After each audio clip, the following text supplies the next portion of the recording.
नमस्कार दोस्तों, मैं Vijay Tiwari the book society में आपका स्वागत है, जहां हम आज के इस वीडियो के माध्यम से सब्जेक्ट कोड BHIC 101 की श्रृंखला को आगे बढ़ाते हुए आज इसके क्वेश्चन नंबर 7 को आपके साथ डिस्कस करेंगे। इससे पहले 6 क्वेश्चनों की वीडियो ऑलरेडी अपलोड हो चुकी है। आशा है वो सारे क्वेश्चन आपको अच्छे से समझ में आए होंगे। यदि आपने अभी तक उस वीडियो को नहीं देखा है तो सबसे पहले उसे जरूर देख लीजिए। इसके अलावा यदि आप हमारे चैनल पर नए हो तो चैनल से जरूर जुड़ो। PDF वगैरह के लिए और वीडियो अपडेट के लिए टेलीग्राम चैनल से आप जुड़ जाओ। तो देखो, आज का हमारा जो क्वेश्चन है वो क्वेश्चन है कि हड़प्पा सभ्यता की नगर योजना, जल निकास प्रणाली और वास्तुकला का वर्णन कीजिए। तो हड़प्पा सभ्यता, जिसे सिंधु घाटी सभ्यता के नाम से भी हम जानते हैं, और ये सभ्यता उस समय की सबसे विकसित सभ्यता थी, वेल डेवलप्ड सभ्यता थी।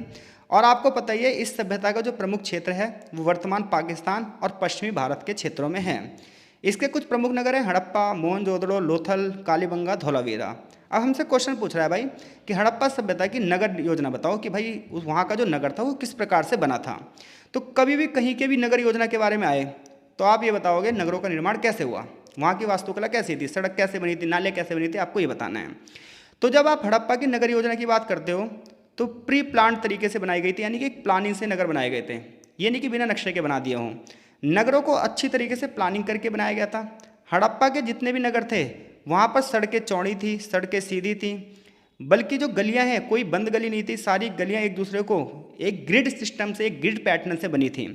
सारी की सारी सड़कें एक दूसरे को समकोण पर काटती थी, जिससे पूरा का पूरा जो शहर है वो एक वर्ग आकार में बटा हुआ था।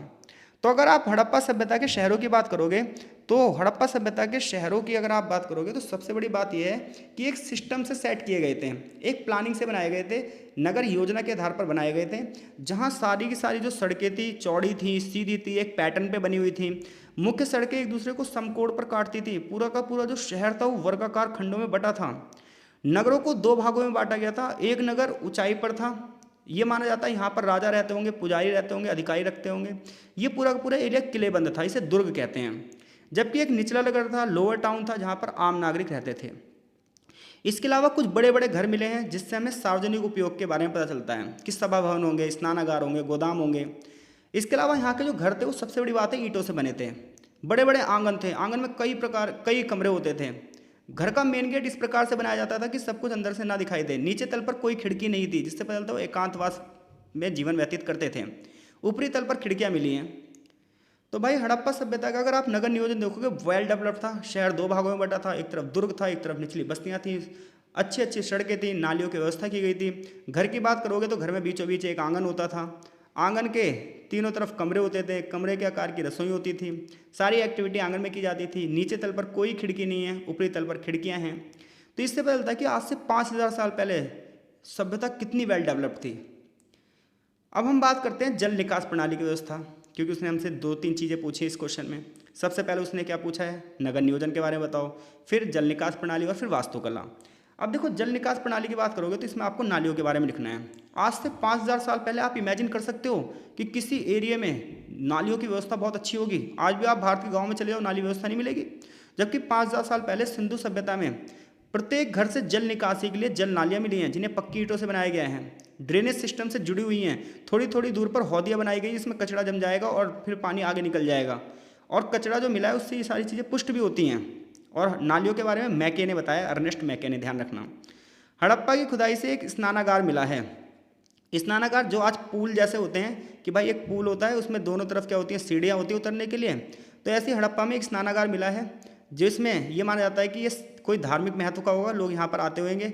नीचे उतरने के लिए सीढ़ियाँ बनी हुई है, दोनों तरफ कमरे बने हुए, चेंजिंग रूम बना हुआ है, जिससे पता चलता है कि उस समय पर भी लोग इस प्रकार के जो पूल होते थे, स्नानागार होते थे, इनका प्रयोग करते थे। इसके अलावा हड़प्पा के लोगों ने पानी के लिए कुएँ बनवाए थे। लगभग 700 कुएँ खुदाई में मिले हैं, जिससे पता चलता है कि कुओं से पानी पहुँचाया जाता था। इसके अलावा जल संरक्षण पर भी ध्यान दिया गया है। पानियों को नालियों के माध्यम से सुव्यवस्थित तरीके से बाहर निकाला गया है। तो हड़प्पा सभ्यता की जल निकास प्रणाली के बारे में लिखोगे तो आप नालियों के बारे में लिखोगे, स्नानागार के बारे में लिखोगे, कुएं के बारे में लिखोगे और जल को बचाने के तरीके बताओगे। थर्ड टॉपिक जो था इस क्वेश्चन का वो ये है कि हड़प्पा की वास्तुकला बताओ। तो हड़प्पा की जो वास्तुकला थी वो वेल डेवलप्ड थी, प्लानिंग से बने हुए थे। जो वही पहले वाली बात बतानी आपको, पक्की हुई ईंटों का प्रयोग किया गया था, कच्ची ईंटों का भी प्रयोग किया गया था। जो ईंटें थी वो 3:2:1 रेशो में थी। घरों का निर्माण एक जैसे आकार और डिजाइन से होता था, वेंटिलेशन की सुविधा भी होती थी, गोदामों का भी निर्माण किया गया था, बड़े बड़े सार्वजनिक भवन भी थे, किलेबंदी भी की गई थी। तो इस प्रकार से हड़प्पा सभ्यता की जो नगर योजना है, जल निकास प्रणाली है, जो वास्तुकला है, वो उस समय की सबसे कुशल व्यवस्था थी। एक अच्छी सड़क प्रणाली थी, एक अच्छी जल निकास प्रणाली थी। इससे पता चलता है कि कितने वेल डेवलप्ड लोग थे, एजुकेशन का लेवल भी अच्छा होगा, लोगों को वास्तुकला के बारे में ज्ञान भी होगा, तभी तो वो ये सारी चीज़ें कर पाए होंगे। तो अगर ये क्वेश्चन आता है तो मैं आशा करता हूँ आप कर दोगे। इसके अलावा मैंने इस चैप्टर की वीडियो भी डाल रखी है, आप चाहो तो उस चैप्टर को अच्छे से पढ़ सकते हो अगर आपको और डीप नॉलेज चाहिए तो। हम यहाँ पर बस एक रिवीजन नोट्स तैयार कराई हमने, जिसमें आपका रिवीजन करवा दिया जाए। क्वेश्चन नंबर जो 8 है वो है अशोक की धम्म नीति के बारे में बताओ। तो देखो, अशोक ने जब कलिंग का युद्ध लड़ा, कलिंग जिसे आज उड़ीसा कहते हो आप, तो अशोक ने जब कलिंग का युद्ध लड़ा तो इस युद्ध में बहुत सारे लोग मारे गए। अशोक ने बहुत ज़्यादा रक्तपात देखा और अशोक का दिल बदल गया। अशोक ने कहा भाई आज से मैं युद्ध नहीं लड़ूंगा। फिर अशोक ने क्या करा, बौद्ध धर्म के उपदेश सुने, अपने भाई को बुलाया था उसने, जिसने उसे बौद्ध धर्म में दीक्षित किया। अब जब उसने बौद्ध धर्म के संदेश सुने तो उसने अन्य धर्मों से बहुत अच्छी अच्छी शिक्षाएं इकट्ठी करी और उन शिक्षाओं को ही अशोक की धम्म नीति कहते हैं। तो ध्यान रखना, अशोक एक युद्ध लड़ता है, कलिंग युद्ध, जिसमें बहुत सारे लोग मारे जाते हैं, महिलाएं लगभग सारी विधवा हो जाती हैं कलिंग की, बच्चे अनाथ हो जाते हैं। अशोक के जीवन पर इस युद्ध का बहुत बुरा प्रभाव पड़ेगा और वो कहेगा यार युद्ध बेकार है, युद्ध हमेशा हत्याएं देता है, हमें युद्ध खत्म करना है। और इसके लिए उसने क्या करा, फिर बौद्ध धर्म के सिद्धांत चलाए। उसने कहा कि हम पूरी तरीके से क्या है, सोसाइटी को नैतिकता के आधार पर लाएंगे। तो अशोक की जो धम्म की नीति है उसमें अच्छी अच्छी शिक्षाएं हैं। यहाँ शुरुआत में इंट्रो में यही बातें लिखी हैं। धम्म का उद्देश्य यही था, समाज में समानता लाया जाए और धर्म का प्रचार किया जाए। अशोक की धम्म नीति की पहली विशेषता ये थी नॉन वायलेंस, यानी कि अहिंसा।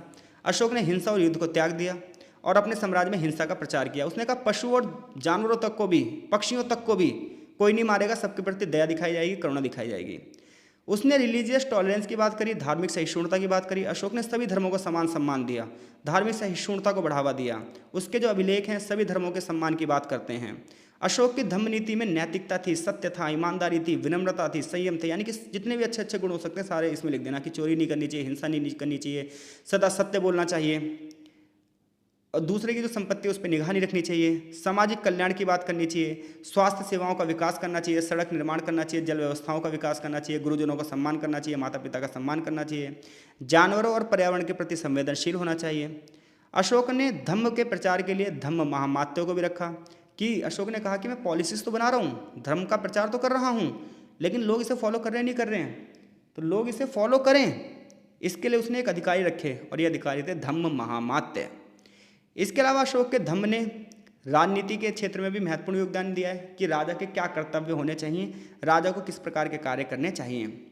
अशोक ने धम्म नीति को बढ़ावा देने के लिए शिलालेखों और स्तंभों का प्रयोग किया है। उसने जगह जगह पर ना शिलालेख लिखवा दिए थे, पिलर्स पे चीज़ें लिखवा दी थी ताकि जनता को ये पता चल जाए कि उन्हें क्या क्या करना है। अशोक की धम्म नीति का प्रभाव ये रहा कि उसने शांति स्थापित करने में मदद करी, लोगों में तालमेल को बढ़ावा दिया, धर्म के बीच में जो मतभेद थे उसे खत्म करने का प्रयास किया और बौद्ध धर्म का जो प्रचार है वो श्रीलंका, दक्षिण पूर्वी एशिया और मध्य एशिया तक किया। तो अशोक की जो धम्म की नीति है वो मानवता पर आधारित है, अहिंसा पर आधारित है, सेकुलरिज्म पर आधारित है, समाज के कल्याण पर आधारित है, ये राजा के कर्तव्यों पर आधारित है, समाज में एक व्यक्ति का दूसरे व्यक्ति के प्रति क्या जिम्मेदारी हो इस पर आधारित है, सत्य, अहिंसा, इसके अलावा विभिन्न धर्मों की जो शिक्षाएं हैं उस पर आधारित है। अगला क्वेश्चन है हमारा, महापाषाण कालीन संस्कृति की विशेषताएं बताओ। तो महापाषाण कालीन संस्कृति की अगर आप बात करोगे तो महापाषाण कालीन संस्कृति का जो समय है वो नवपाषाण काल से पहले है और पूरा पाषाण काल के बाद है, यानी कि पूरा पाषाण, मध्य पाषाण और नवपाषाण। तो ये जो बीच वाला समय है ये मध्य पाषाण है और इसका टाइम पीरियड है 12,000 से 8,000 ईसा पूर्व। इस काल की बात करें तो इस काल में मानव समाज ने शिकार, मछली पकड़ना और कृषि की शुरुआत की ओर कदम बढ़ा दिया है, यानी कि समाज में जो परिवर्तन आ रहे हैं उस परिवर्तन से आने का पहले जो समय है वो मध्य पाषाण काल है। इस काल में जो व्यक्ति छोटे छोटे पत्थरों से बने हुए हथियारों का प्रयोग कर रहा है जिन्हें माइक्रोलिथ कहते हैं, तीर, भाले और हंसिया का यूज़ कर रहा है, पत्थरों को और ज़्यादा प्रभावी बना रहा है, शिकार कर रहा है, मछली पकड़ रहा है, छोटे छोटे जानवर और पक्षियों के शिकार के लिए तीर का प्रयोग कर रहा है और अस्थायी कृषि की शुरुआतों के संकेत मिले हैं। ध्यान रखना, क्योंकि खेती जो है वो नवपाषाण काल में शुरू हुई है, लेकिन कुछ संकेत मिलते हैं कि लोगों ने यहाँ से कृषि सीख ली होगी। इसके अलावा मध्य पाषाण काल में मनुष्य ने कम्युनिटी में रहना शुरू कर दिया है, अस्थायी आवासों में रहना शुरू कर दिया है, गुफाओं और चट्टान पर चित्र बनाना शुरू कर दिया है, जिस चीज़ का उसे शिकार करना है उस प्रकार के जो पशु हैं वो उसने दीवारों पर बनाने शुरू कर दिए मध्य पाषाण काल में। पशुओं को पालना शुरू हो चुका है। मानव ने नदी, झील और जल के पास छोटे छोटे घर बनाने भी शुरू कर दिए हैं। जलवायु परिवर्तन का प्रभाव, ग्लेशियर्स वगैरह जो पिघलने शुरू हुए वो यहीं से शुरू हुए।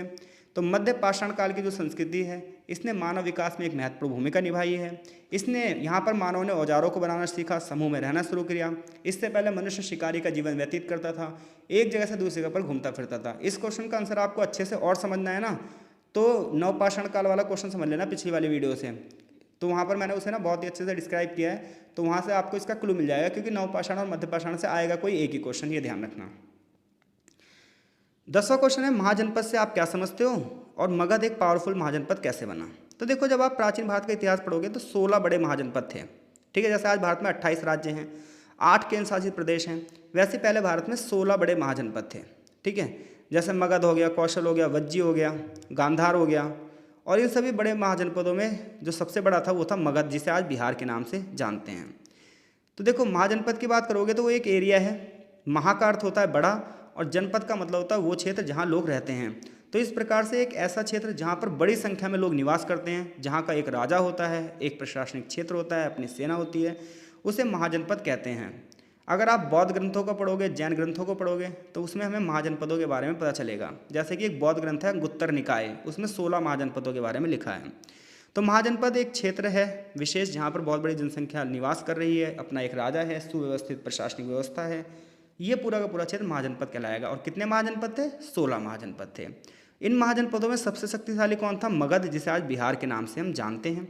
आखिर मगध इतना पावरफुल कैसे बना? तो सुनो, सबसे पहली बात है, कोई एरिया अगर पावरफुल बनेगा तो उसमें उसकी ज्योग्राफी एक महत्वपूर्ण भूमिका निभाएगी। मगध की बात करोगे तो गंगा और सोन नदियों के किनारे था। अब गंगा और सोन नदियों के किनारे स्थित है तो क्षेत्र में कृषि भी अच्छी होगी। क्यों? नदियों द्वारा बहाकर लाई गई मिट्टी होगी, उपजाऊ मिट्टी होगी, नदियों से सिंचाई की जाएगी, बड़े पैमाने पर खेती होगी। और आपको पता ही है, एंशियंट इंडिया में या पूरे के पूरे किसी प्राचीन समाज में आप देखोगे तो लोग कृषि पर निर्भर थे। जितनी अच्छी खेती होगी, राजा को इनकम भी उतनी अच्छी होगी, जितनी ज़्यादा इनकम होगी क्षेत्र उतना ज़्यादा मजबूत होगा। तो मगध के शक्तिशाली बनने का सबसे पहला कारण था उसका क्षेत्र। ये गंगा और सोन नदियों के किनारे था, कृषि के लिए उपजाऊ था, प्राकृतिक रूप से इसे सुरक्षा मिली हुई थी, खनिज संसाधन थे। अगर हम बात करें मगध की तो यहाँ पर लोहे की खानें थी, तांबे की खानें थी। अब जिसके पास लोहे की खानें होगी, तांबे की खानें होगी, तो वो हथियार भी अच्छे बनाएगा, औजार भी अच्छे बनाएगा और दूसरे क्षेत्रों को बेचेगा भी, इससे भी इनकम जनरेट होगी।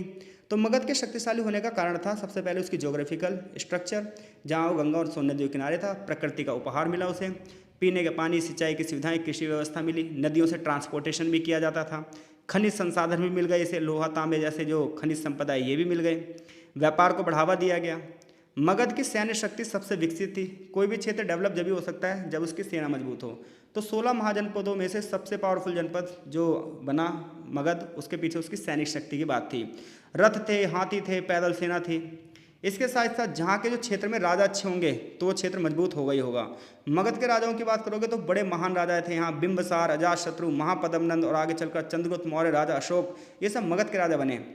इन्होंने वैवाहिक संबंधों और मित्रता के माध्यम से अन्य राज्यों के साथ संबंध जोड़ा, युद्ध के माध्यम से बहुत सारे क्षेत्रों को अपने आप में मिला लिया। अजातशत्रु ने युद्ध के माध्यम से कौशल, काशी और अन्य महाजनपदों को मगध में मिला दिया था। मगध बौद्ध धर्म और जैन धर्म का केंद्र था, इसलिए भी ये मजबूत था। शासन प्रणाली बहुत ही अच्छी थी, सेना का प्रबंध बहुत अच्छा था, टैक्स सिस्टम बहुत अच्छा था, जुडिशियल सिस्टम बहुत ही अच्छा था। जंगलों में हाथियों की तादाद थी जिन्हें धरपकड़ की जाती थी और सेना में भर्ती कर लिया जाता था। मगध के पास डिप्लोमेसी भी थी और साथ साथ सैनिक अभियान भी थे, जिसके माध्यम से उसने आसपास के सारे महाजनपदों को जीत लिया। तो एग्जामिनर क्वेश्चन पूछे, भाई मगध महाजनपद क्यों बना पावरफुल? तो आप बोलोगे सबसे बड़े बड़े राजा वहाँ थे। इसके अलावा जंगलों में हाथियों की तादाद थी जो सेना में महत्वपूर्ण भूमिका निभाते थे। इसके अलावा रिसोर्सेज बहुत ही ज़्यादा थे जिसका यूज़ वो करते थे, गंगा और सोन नदियों के किनारे थे। इन सब का प्रॉफिट जो है वो मगध को मिला। अगला जो क्वेश्चन है वो है बौद्ध धर्म के प्रमुख सिद्धांत बताओ। तो बौद्ध धर्म के अगर आप प्रमुख सिद्धांत की बात करोगे तो बौद्ध धर्म का पहला जो सिद्धांत है वो है 4 आर्य सत्य। तो गौतम बुद्ध ने ज्ञान प्राप्ति के बाद 4 सत्य बताए। उन्होंने कहा हमारे जीवन के 4 सत्य हैं। पहला सुख, जो पहला सत्य है वो है दुख। इस जीवन में हर जगह दुख ही दुख है। जीवन में दुख अनिवार्य है। जन्म भी दुख है, मृत्यु भी दुख है, बुढ़ापा भी दुख है, बीमारी भी दुख है। हर एक चीज़ दुख का कारण है। संसार अस्थिर है, लोग असंतुष्ट हैं और हर जगह दुख है। इसलिए उन्होंने कहा सर्वम दुखम, हर जगह दुख ही दुख है। क्योंकि महात्मा बुद्ध के जीवन की यात्रा अगर आप पढ़ोगे तो जब उन्होंने एक मरे हुए व्यक्ति को देखा, बीमार व्यक्ति को देखा, इसके साथ साथ एक बूढ़े व्यक्ति को देखा और फिर एक सन्यासी को देखा और यहीं से वो बुद्ध की ओर चले गए। एक सिद्धार्थ नाम का लड़का बुद्ध बन गया।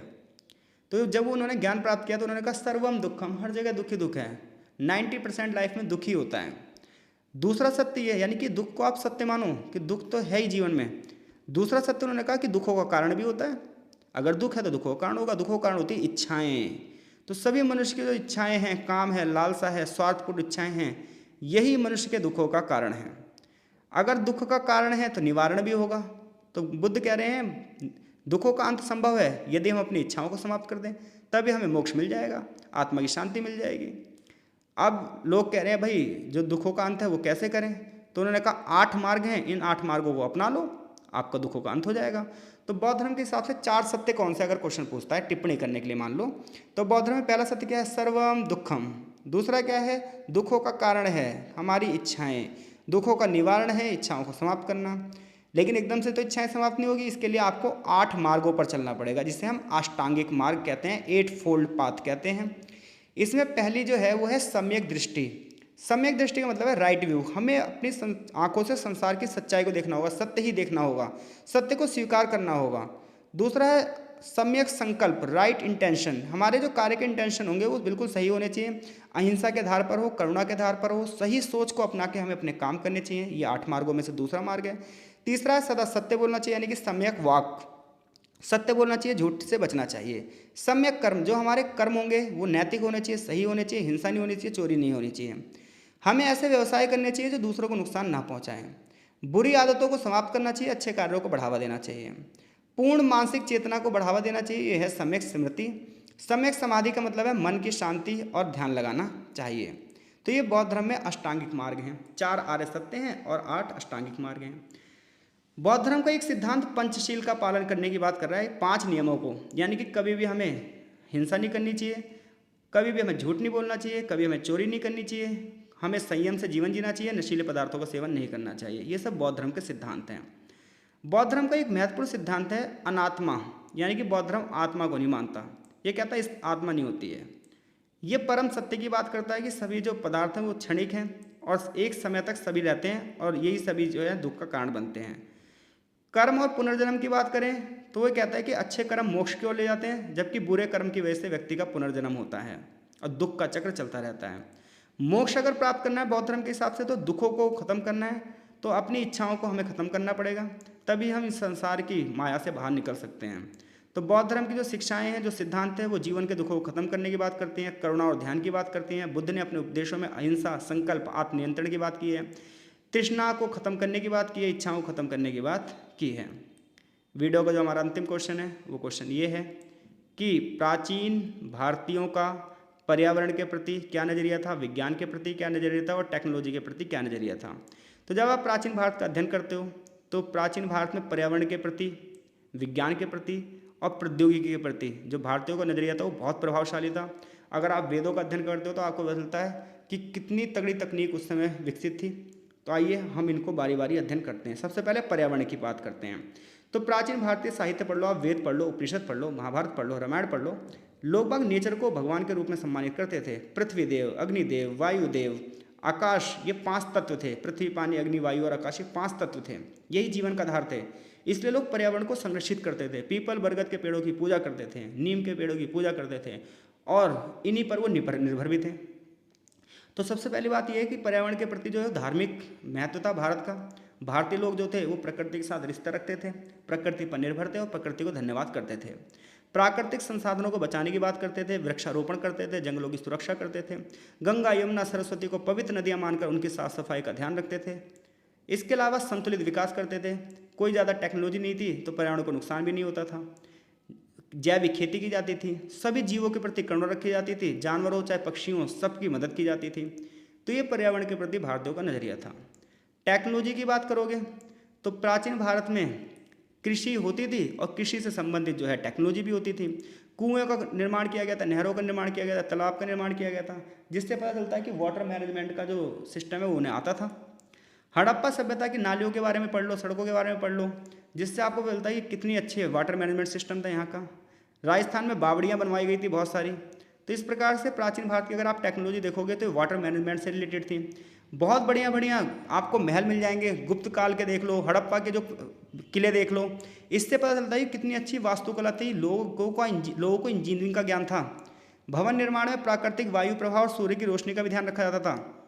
प्राचीन भारत के अगर आप मंदिर देख लो तो आपको पता चलेगा कितनी बढ़िया वास्तुकला थी, वेल सेटल चीज़ें थी और बहुत ही प्रॉपर वे में बनाई गई थी।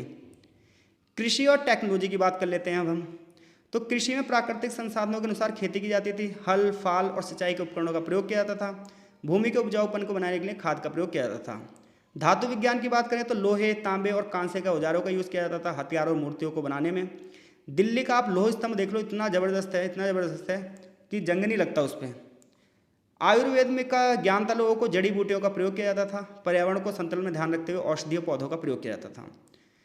समाज और पर्यावरण की बात करोगे तो पर्यावरणीय संरक्षण को बढ़ावा दिया जाता था, वृक्षों की पूजा की जाती थी, जल की पूजा की जाती थी। त्योहारों और अनुष्ठानों के माध्यम से पर्यावरण को बढ़ावा दिया जाता था। बिश्नोई समाज के बारे में भी आप पढ़ सकते हो। तो जल स्रोतों को बचाने में, कृषि स्रोतों को बचाने में प्राचीन ग्रंथों में आप पढ़ लो, ऋग्वेद, यजुर्वेद, अथर्ववेद, जिससे हमें भारतीय लोगों के पर्यावरण के प्रति नजरिए के बारे में पता चलेगा। मनुस्मृति और अर्थशास्त्र में भी प्राकृतिक संसाधनों को बचाने की बात की गई है। चरक संहिता और सुश्रुत संहिता में जड़ी बूटियों, औषधीय पौधों और प्राकृतिक चिकित्सा की बात की गई है। जलवायु और मौसम की समझ भी थी भाई, वराह मिहिर, आर्यभट्ट जैसे विद्वानों के अगर आप पढ़ोगे तो आपको मौसम विज्ञान के बारे में भी बताएंगे। तो इससे पता चलता है कि उस समय का ज्ञान कितना अच्छा था, टेक्नोलॉजी कितनी ज़्यादा लोगों को पता थी। निष्कर्ष ये निकलता है कि प्राचीन भारत में पर्यावरण विज्ञान, टेक्नोलॉजी के प्रति नजरिया संतुलित था। प्रकृति को केवल संसाधन नहीं माना जाता था, जीवन का आधार माना जाता था, ईश्वर का उपहार माना जाता था और उसके संरक्षण के लिए काम किया जाता था। आशा है इन 12 क्वेश्चनों में से कोई से भी क्वेश्चन आएंगे आप कर दोगे। आपका बहुत बहुत धन्यवाद। देखो चीज़ें थोड़ी सी लेंथी हैं और हमने इसे बहुत ही कम समय में कवर करवाने की कोशिश की है, इसलिए चीज़ें थोड़ी थोड़ी जल्दी हुई हैं। कहीं अगर कोई त्रुटि हो गई हो तो उसके लिए हम माफ़ी चाहते हैं। आपका बहुत बहुत धन्यवाद। मिलते हैं आपसे नेक्स्ट कोड के साथ।